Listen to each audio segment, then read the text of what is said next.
Absorbance ये signal थोड़ा strong हो जाए, तो हमने उसका नाम रख दिया उस इंस्ट्रूमेंट का कलरीमीटर था पहले, दूसरा क्या रखा स्पेक्ट्रोफोटोमीटर। उसके बाद हमने कहा नहीं और इससे ज्यादा, तो फिर हमने क्या किया, सब चीजें वही है, हमने इसके अंदर मिरर का इजाफा कर दिया कि ये जो आपने सिग्नल मिल रहा है, हम तमाम सिग्नल्स को एक मिरर पर लेके उसे रिफ्लेक्शन मिल जाए और वो ये कर ले, तो ये हमारे पास सिंगल बीम स्पेक्ट्रोफोटोमीटर हो गया। फिर हमने कहा कि इसके अंदर 2 लगा दें तो ये डबल बीम स्पेक्ट्रोफोटोमीटर हो गया। यूं आगे सिलसिला बढ़ता गया और हमारी काम होता गया। अब सवाल इस बात का है कि अगर आपके पास दुनिया का सबसे पुराना कलरीमीटर हो, ठीक है ना, तो भी आप उसमें सारे काम कर सकते हैं, ठीक है, तो भी आप क्या कर सकते हैं, सारे काम कर सकते हैं। कैसे कर सकते हैं? अच्छा, मैं इसमें एक चीज बताना भूल गया, उनको तो मैंने कल बता दिया। फिल्टर की जो बात है कि हमने ये जो फिल्टर लगाया ना यहाँ पे, ये फिल्टर जो है वो क्या होता है, एक होता है कम्प्लीमेंट्री ह्यू, कौन सी लाइट कौन से कलर में ज्यादा एब्जॉर्ब होगी, इसको कहते हैं कम्प्लीमेंट्री ह्यू। स्पेक्ट्रोफोटोमेट्री में जो एक बहुत इंपॉर्टेंट चैप्टर है वो ये कि how to choose a filter, ठीक है। अब वो कैसे करते हैं, आयरन चेक करना है आपको, कॉपर चेक करना है, आपने फास्फेट चेक करना है, तो आप क्या करेंगे, सबसे पहले एक नॉन सॉल्यूशन बनाएंगे जिसको आप क्या कहते हैं, स्टॉक, जिसको हम स्टैंडर्ड स्टॉक सॉल्यूशन कहते हैं। आपने 100 ppm का बना लिया, फर्ज कर लें आपने इनके बॉयलर के अंदर हमने जो आप केमिकल डाल रहे हैं उसके अंदर डाइहाइड्रोजन फॉस्फेट इस्तेमाल कर रहे हैं। अब आपको उसमें चेक करना है फॉस्फेट, तो आप सबसे पहले क्या करेंगे, फॉस्फेट का एक स्टैंडर्ड सॉल्यूशन बना लेंगे।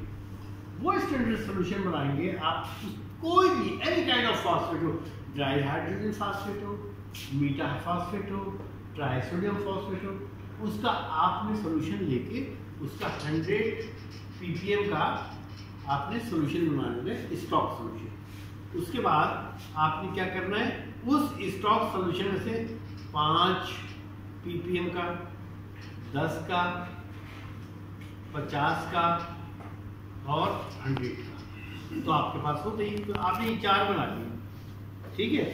और 4 बनाने के बाद अब आपने क्या करना है, इसका सैंपल तैयार करना है, उसमें आपने 100 ml सैंपल ले लेना है, ठीक है ना।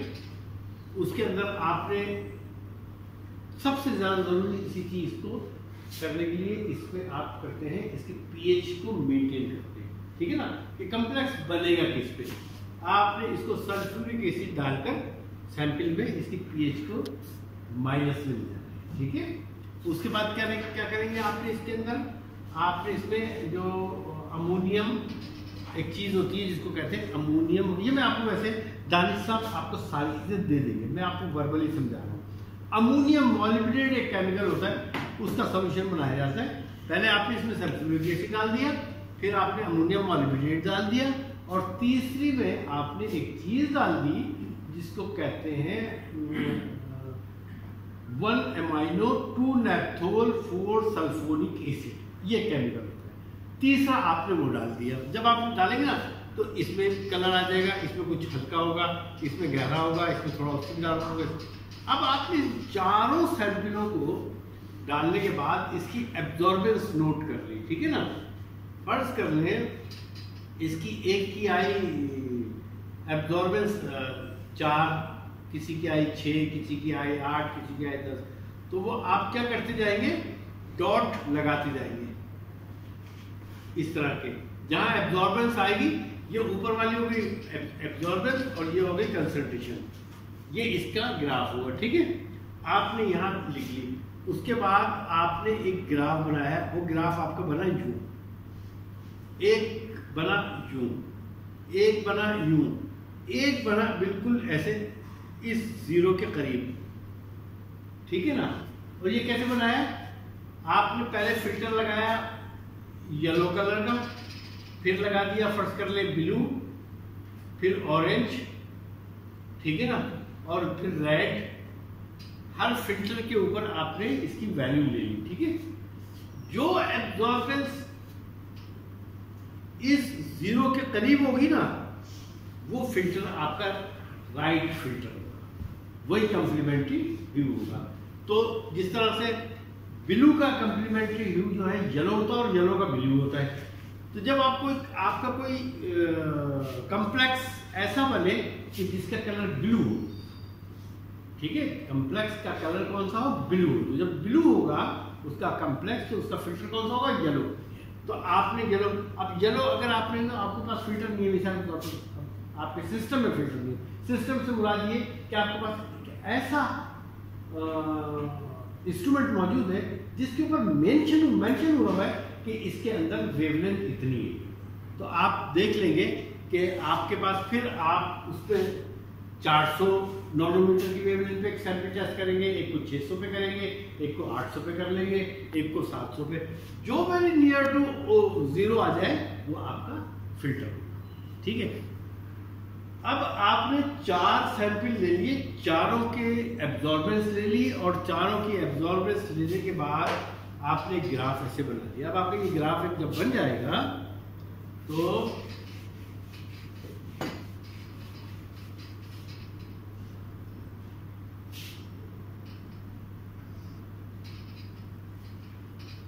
ये एक आपका ग्राफ बन गया। ठीक है, इसको कहेंगे नोन ग्राफ, जो आपको पता है, जो कंसंट्रेशन आपने खुद बनाई थी, आपने मीटर के ऊपर खुद से एब्जॉर्बेंस ली थी, फिर प्लॉट किया और ग्राफ बन गया। अब आपके पास एक सैंपल आता है बॉयलर का, ठीक है ना, और ये भेजते हैं कि इसको चेक करते हैं। तो अब आप क्या करेंगे, उसका सैंपल लेंगे जितना आपने पहले अपने स्टैंडर्ड ग्राफ बनाने के लिए दिया था।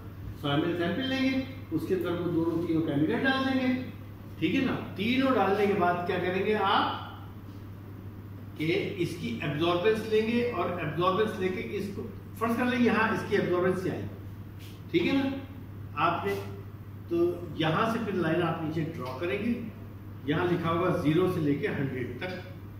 तो आपको पता चल जाएगा 1 2 3 4 5, जहाँ ये लाइन नीचे ड्रॉ होगी वो आपकी मिलीग्राम्स पर लीटर होगी, वो आपकी कोई भी कम से कम आप सबसे पुराने इंस्ट्रूमेंट पे भी 140 से 150 टेस्ट कर सकते हैं अपनी लेबोरेटरी में, कहीं जाने की जरूरत नहीं है। बस सिर्फ बात यह है कि आपको ये पता होना चाहिए कि मैं अमोनिया चेक कर रहा हूँ, मैं कॉपर चेक कर रहा हूँ, मैं आयरन चेक कर रहा हूँ, ठीक है ना। तो जब आप जो चीज़ आप चेक कर रहे हो उसका स्टैंडर्ड ग्राफ आपको पहले बनाना पड़ेगा। आप 140 से 150 टेस्ट अपनी लेबोरेटरी में कर सकते, ठीक है। आया बेटा, आपका कोई सवाल है इस पे? क्लियर हो गया? हाँ माशाल्लाह, आपने एमफिल किया है तो ज़्यादा कुछ पे